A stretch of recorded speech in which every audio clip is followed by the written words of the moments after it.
नमस्कार, जय जोहार। बहुत स्वागत है आप सभी का आईएनडी गुहार छत्तीसगढ़ में। मैं हूं विवेक आपके साथ।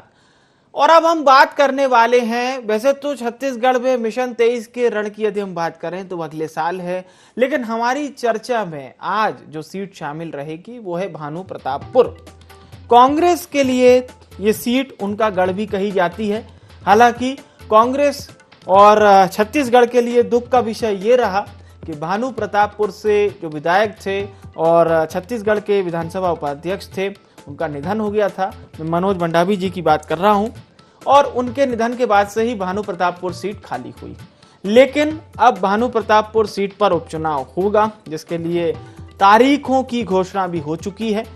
दोनों पार्टियों की ओर से सियासी बयान भी सामने आए। सबसे पहले हम उन सियासी बयानों को सुन लेते हैं।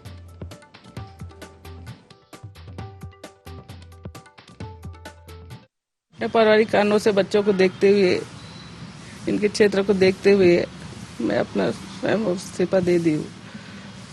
और भानु प्रतापपुर विधानसभा के जितने भी कार्यकर्ता हैं, उनकी भावनाओं का सम्मान करते हुए मैं क्षेत्र को देखना चाहती हूँ। अब देखो, ये 1998 से 2022 तक पूरा इनका राजनीति करते आ रहे थे, तब से मैं इनसे जुड़ी हुई हूँ। देखती थी वाकई में ये ना बिल्कुल क्षेत्र की जनता के लिए बहुत सेवा की है, खूब सेवा भी किए, साथ विकास के जितने भी कार्य थे पूरा इन्होंने पूरा किया। मतलब दिन रात इनका ना क्षेत्र में ही दौरा रहता था, अक्सर बहुत काम किया, खूब काम किए। विधानसभा जितने भी कार्यकर्ता, उनकी भावनाओं का सम्मान करते हुए मैं चुनाव लड़ना चाहती हूँ। मैं अपने कारणों से, अपने पारिवारिक कारणों से बच्चों को देखते हुए सोच रही हूँ कि यहाँ चुनाव, इसमें राजनीति में आऊँ। भानु प्रतापपुर हमारे कांग्रेस के वरिष्ठ साथी विधानसभा उपाध्यक्ष माननीय मनोज मंडावी के निधन से सीट रिक्त हुई है। कांग्रेस का गढ़ है। अब लोकतांत्रिक प्रक्रिया है, सभी दल अपनी अपनी तैयारी करेंगे। भाजपाइयों ने पर्यवेक्षक नियुक्त कर दिया है। हालांकि कांग्रेस पार्टी की कल चुनाव समिति की बैठक है। आदरणीय पुनिया जी आ रहे हैं और माननीय मुख्यमंत्री जी रहेंगे। मुझे ऐसा लगता है कि कल ही लगभग नाम में अंतिम मोहर लग जाएगा और हाईकमान को भेज दिया जाएगा। आने वाले समय में भानु प्रतापपुर चुनाव भी, जैसे 4 उपचुनाव कांग्रेस पार्टी ने छत्तीसगढ़ में जीत हासिल की है, भानु प्रतापपुर में भी तिरंगे का और कांग्रेस का परचम फहराएगा। दुखद घटना हुआ। मनोज मंडावी हमारे बीच में नहीं है।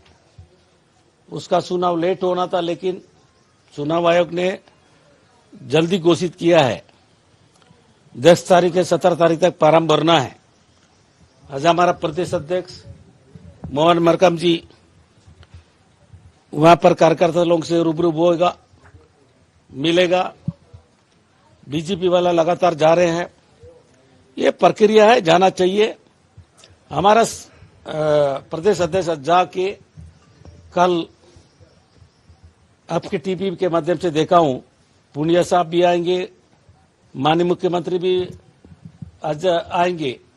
इन लोग बड़े नेता लोग जो भी चर्चा होंगे, और चुनाव समिति जिसको भी डिसीजन लेगा, चुनाव भानु प्रतापपुर कांग्रेस पार्टी जीतेगा। भानु प्रतापपुर विधायक एवं छत्तीसगढ़ विधानसभा के उपाध्यक्ष स्वर्गीय मनोज मंडावी जी के असमय मृत्यु के पश्चात भानु प्रतापपुर विधानसभा की सीट रिक्त हुई है और उसकी चुनाव की घोषणा भी हो चुकी है। 5 दिसंबर को उसकी पोलिंग होने का है और भारतीय जनता पार्टी की ओर से लगातार वहां पर पार्टी की दृष्टि से कार्यक्रम किए जा रहे हैं और हमारे कार्यकर्ताओं को तैयार किया जा रहा है। भारतीय जनता पार्टी लगातार काम करने वाली पार्टी है।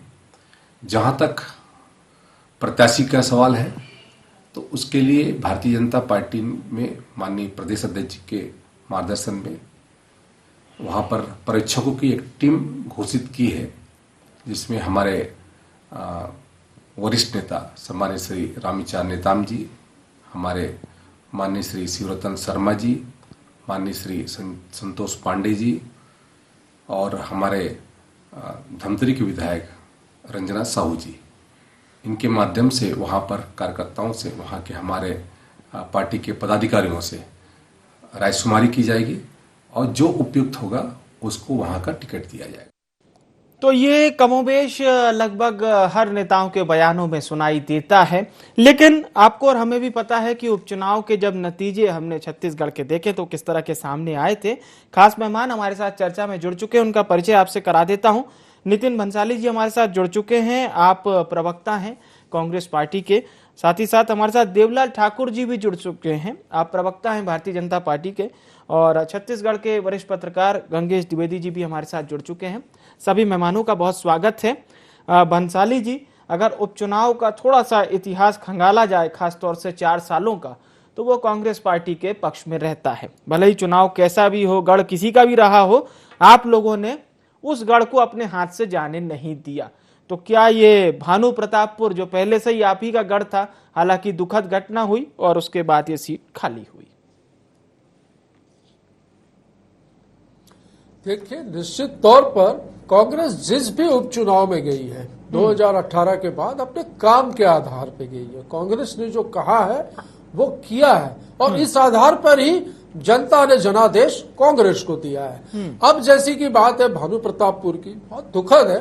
हमारे वरिष्ठ विधायक की वहां पे आकस्मिक मृत्यु हुई, इस वजह से वहां पर चुनाव हो रहे हैं। और जिस प्रकार आप ये देख लीजिएगा, मैं चैलेंज करता हूं आपके चैनल में विवेक जी कि जिस मार्जिन से मनोज मंडावी जी चुनाव जीते थे उससे डबल मार्जिन होगी इस बार जीत की, ये तय है। क्योंकि एक तो हमने जो काम किए हैं आदिवासी अंचलों में, इस प्रदेश में, काम के आधार पे हम हमारी जनता के बीच जाएंगे, वहां के आदिवासियों के बीच जाएंगे और हम हमारे पक्ष में मत मांगेंगे। और निश्चित तौर पर जनता ने जिस प्रकार पहले लगातार आशीर्वाद दिया है कांग्रेस को, निश्चित तौर पर इस बार भी आशीर्वाद देगी। और मैंने कि जैसा चैलेंज किया है कि दुगुने मतों से जो लीड थी उससे डबल से अधिक मतों से कांग्रेस भानु प्रतापपुर का गढ़ भी पुनः जीतेगी।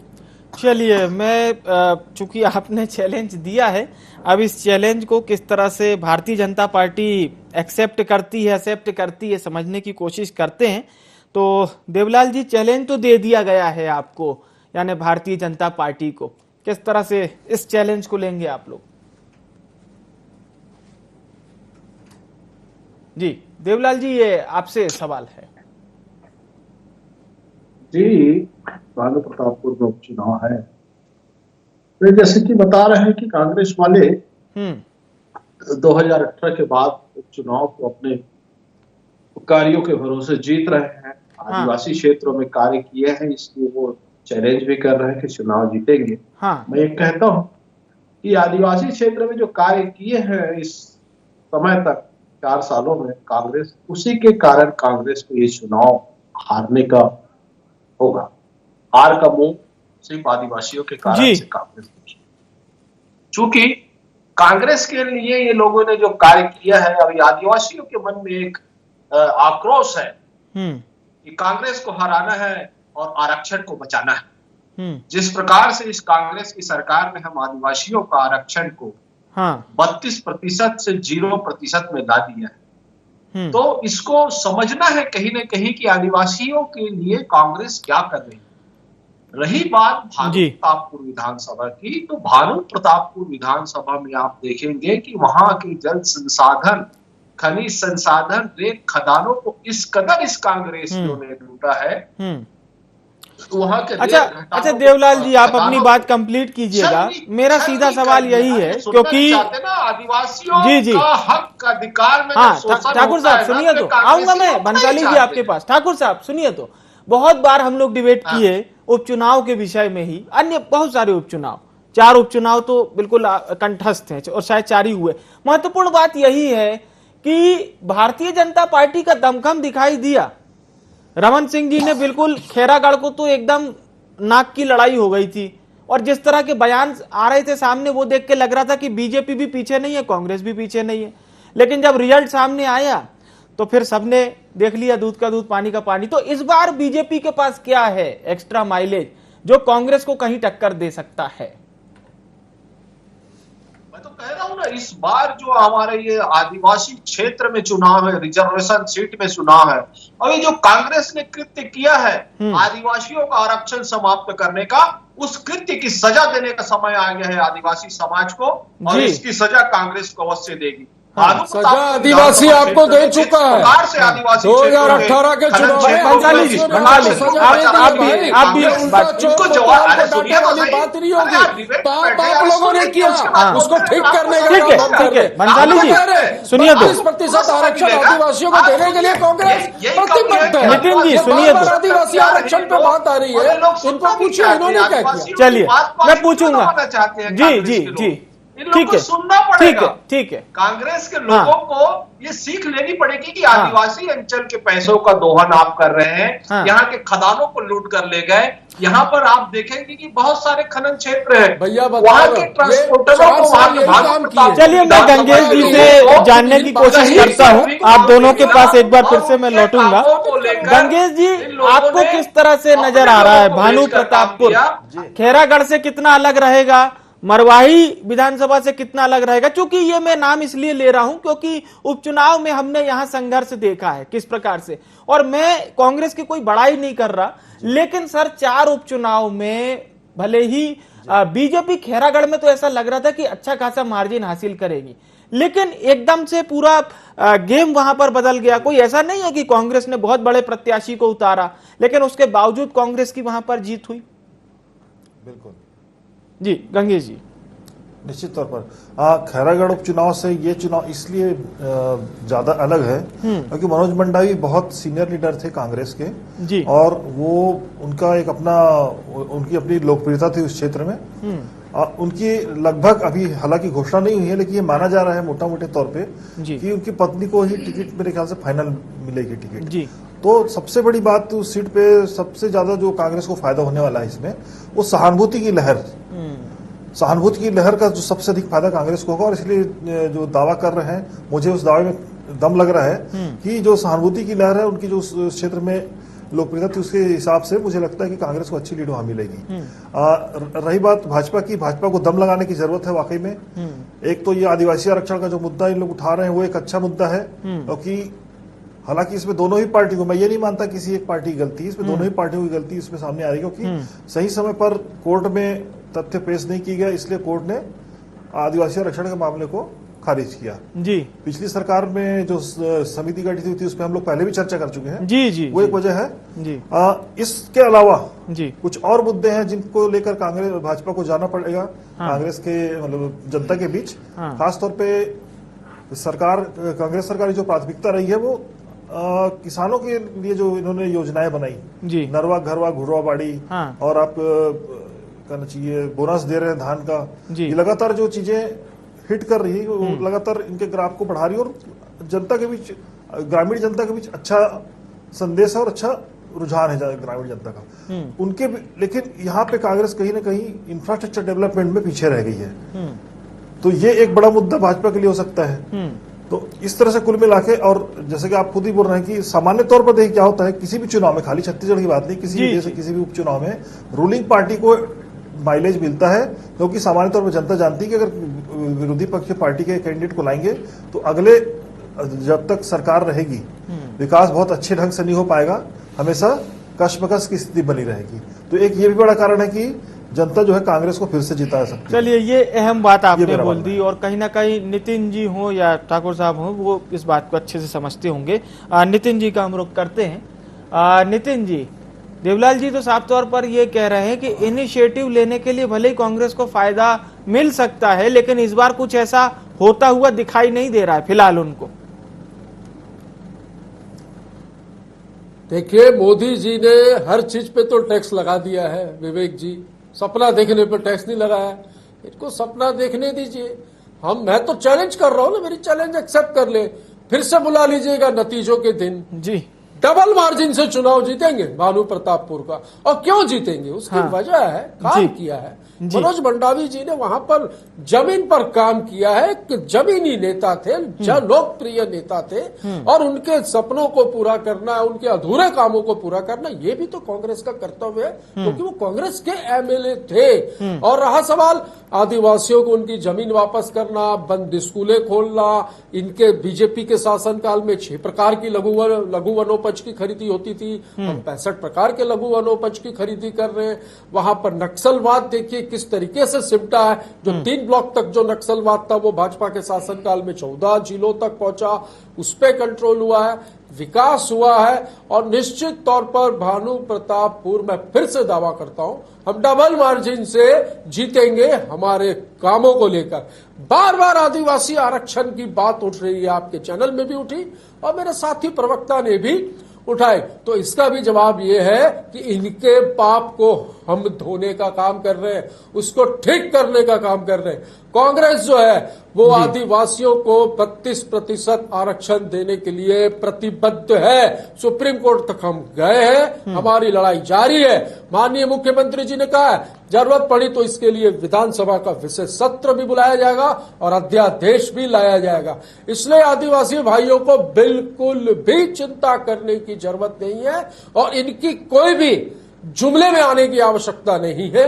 ये मैं अपील करूंगा IND 24 की इस डिबेट में भानु प्रतापपुर की जनता से। चलिए, अब मैं कहूंगा नितिन जी भविष्य वक्ता भी हो गए हैं, क्योंकि 8 दिसंबर को जो कुछ होने वाला है वो अभी से बता रहे हैं। ठीक है, चलिए हम रुक करते हैं देवलाल जी का। देवलाल जी का मूड बता रहा हूं विवेक जी। चलिए सर, ठीक है।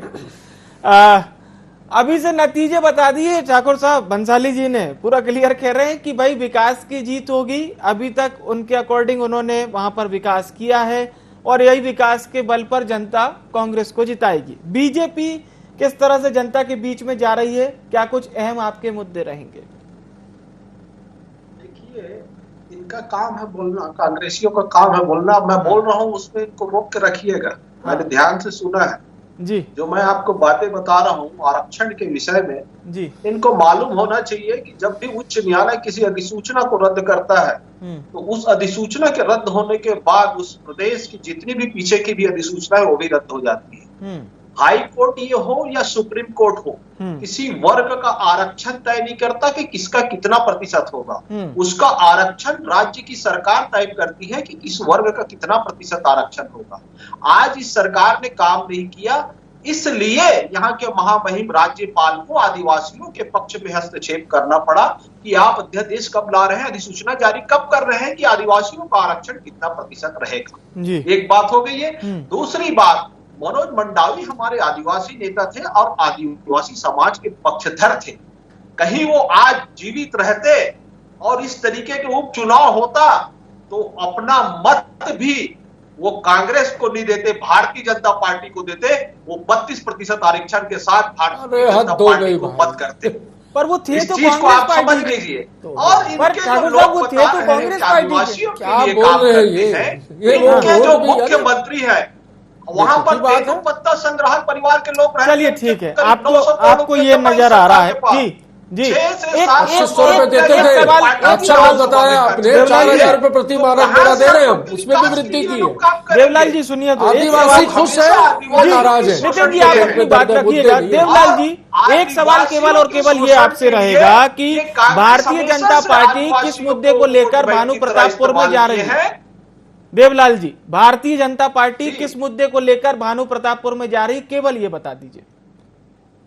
भारतीय जनता पार्टी जिस मुद्दे को लेकर जा रही है वो सिर्फ और सिर्फ जो आदिवासियों का आरक्षण इन्होंने कम किया है, दूसरा जो तेंदुपत्ता संग्राहक परिवार का आदिवासियों का हक और अधिकार के मेहनत के पैसे को जो पाटन के विधानसभा में खर्च कर दिया, यहाँ के जो खनिज एवं जल संसाधन है इसको जिस प्रकार से मुख्यमंत्री ने अपने प्रदेश के छत्तीसगढ़ बाहर से लोगों को लाकर वहां पर लूटा, कोई मुद्दा स्टैंड नहीं करता। आदिवासियों का आरक्षण जो है इसके खिलाफ वहां। चलिए जी जी जी, ठीक है ठीक है, आपकी बात भी समझ में आ गई। गंगेश जी, क्या आपको वाकई में ऐसा लग रहा है कि इस उपचुनाव से ये जो बीजेपी की कवायद कह लीजिए या सरकार का इस पर जवाब कह लीजिए, ये 2023 तक भी जारी रहेगा, खासतौर से आरक्षण हो या फिर जो भाजपा अन्य मुद्दे उठा रही है?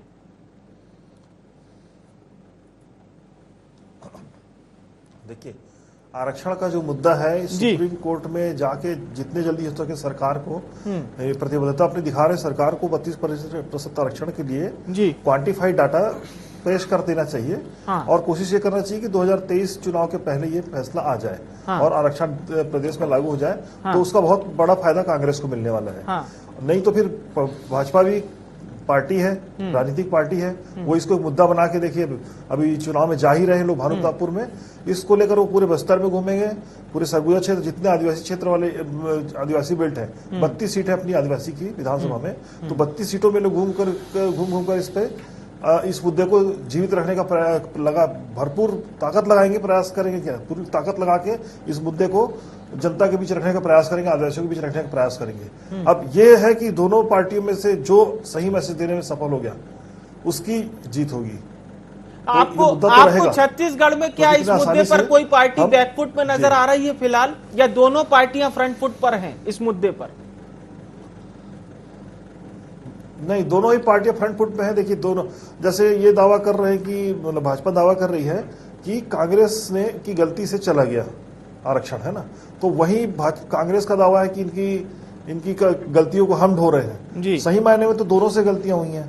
पिछली सरकार में जब नंदकी राव कौर जी के अध्यक्षता में जब कमेटी बनी थी, वो रिपोर्ट अगर रख दी गई होती हाई कोर्ट में के सामने तो ये समस्या ही नहीं आती। दूसरी बात, हमारी जब कांग्रेसी सरकार जब बनी, उन्होंने पिछले 4 साल तक इसको ध्यान नहीं दिया। कहीं ना कहीं यहाँ पे तो ध्यान नहीं देने की वाली बात है ना, कहीं ना कहीं यहाँ पे चूक हुई है कांग्रेस से, तो ये नुकसान कांग्रेस को भी करेगा। तो लेकिन दोनों ही एक दूसरे के ऊपर लगातार हावी हैं, दोनों एक दूसरे के प्रति। लेकिन ये द्विवेदी जी आपने बड़ी अच्छी बात बोली कि जनता के सामने अपनी बात कौन किस तरह से रख पाएगा, ये अहम बात होगी। नितिन जी से हम अंतिम प्रतिक्रिया ले लेते हैं। जी नितिन जी। देखिए, मैंने तो प्रतिक्रिया जो थी वो शुरू में ही दे दी विवेक जी कि हम हमारे काम को लेकर आदिवासियों के बीच और भानु प्रतापपुर की जनता के बीच है। भाजपा तरह तरह के हथकंडे अपनाती अपनाए, पर ये आरक्षण वाला जो ये हथकंडा अपना रहे हो, बार बार जो बोल रहे हैं, आप देखिएगा यही इनको या इसी मुद्दे की वजह से इनको मुंह की खानी पड़ेगी। क्योंकि मैं आपको बता दूं, नंदकी राव कंवर जी की जो रिपोर्ट थी उसको इन्होंने एफिडेविट तक दिए थे, देवलाल जी इन्होंने मौका मिलेगा, 12 में 21 याचिकाएं लगी। देवलाल जी आपको भी मौका मिलेगा सर, 18 तक 6 साल के आलू चल रहे थे, हाई कोर्ट में क्यों इन्होंने प्रॉपर रूप से इन चीजों को नहीं रखा? इसका खामियाजा आदिवासियों को भुगतना पड़ रहा है। पर कांग्रेस आदिवासियों के लिए प्रतिबद्ध है। 32% आरक्षण देने के लिए कांग्रेस जो है वो पूरा प्रयास कर रही है, और निश्चित तौर पर इसमें विधानसभा का विशेष सत्र बुलाने की बात भी माननीय मुख्यमंत्री जी ने कही है कि आवश्यकता पड़ी तो हम विधानसभा का विशेष सत्र भी बुलवाएंगे और अध्यादेश भी लाएंगे। सुप्रीम कोर्ट में अनुभवी वकीलों का एक पैनल जो है वो बिल्कुल इस मामले पे हमने फाइल किया और हम लड़ रहे हैं। हमारा उद्देश्य है आदिवासियों को आरक्षण, लाभार्थियों को उनका हक मिले। चलिए देवलाल जी आपकी प्रतिक्रिया। देखिए, आदिवासी पढ़ा लिखा हो चुका है। जब अधिसूचना को रद्द कर दिया गया है तो इस सरकार में वैसे भी आरक्षण 0 हो गया, 20 भी नहीं है। हर आदिवासी समझ रहा है। और राज्यपाल महामहिम को क्यों इन लोगों को आदेश करना पड़ा इस सरकार को कि आदिवासियों के संरक्षण के लिए, आदिवासियों के आरक्षण के लिए आप अधिसूचना जारी कीजिए। अब आदिवासी समझता है कि कांग्रेस ने वोट बैंक की तरह आदिवासियों का इस्तेमाल किया है और आदिवासियों ने प्रण लिया है कि कांग्रेस को हराना है और आरक्षण को बचाना है। आरक्षण को बचाने के लिए भाजपा को भगाना है, भगा दिया, और अब भविष्य में आने नहीं देना है। आदिवासियों का प्रण है, ये मान के चलना। कांग्रेस को सोचना है कि किस प्रकार से हम आदिवासियों का शोषण कर रही है। भैया बहुत दिल्ली दूर नहीं है, अभी बहुत नजदीक है चुनाव। चलिए समय अभी पूरी हो चुकी है। बहुत बहुत धन्यवाद नितिन जी, देवलाल जी, गंगेश जी, आप सभी मेहमानों का चर्चा में जुड़ने के लिए। भानु प्रतापपुर के रण को लेकर हम बात कर रहे थे। कांग्रेस पार्टी की पारंपरिक सीट है। कांग्रेस के लिए हालांकि दुख ये रहा कि उनके वर्तमान विधायक की दुखद मौत हो गई और जिस वजह से ये सीट पर उपचुनाव हो रहा है। असमय विधानसभा उपाध्यक्ष को छत्तीसगढ़ ने खोया और यही वजह है कि भानु प्रतापपुर में उपचुनाव हो रहा है। लेकिन कांग्रेस पार्टी कह रही है कि मनोज मंडावी ने जो कार्य किए थे उसको कांग्रेस पार्टी आगे बढ़ाएगी और जनता भी कांग्रेस का साथ देगी। लेकिन दूसरी ओर भारतीय जनता पार्टी है जिसे ये लगता है कि आदिवासियों के बलबूते भानु प्रतापपुर में भारतीय जनता पार्टी को चुना जाएगा। कैसे, या आने वाले समय में आपको पता चलेगा। गुहार छत्तीसगढ़ में इतना ही। मुझे आने विवेक को दीजिए इजाजत। नमस्कार।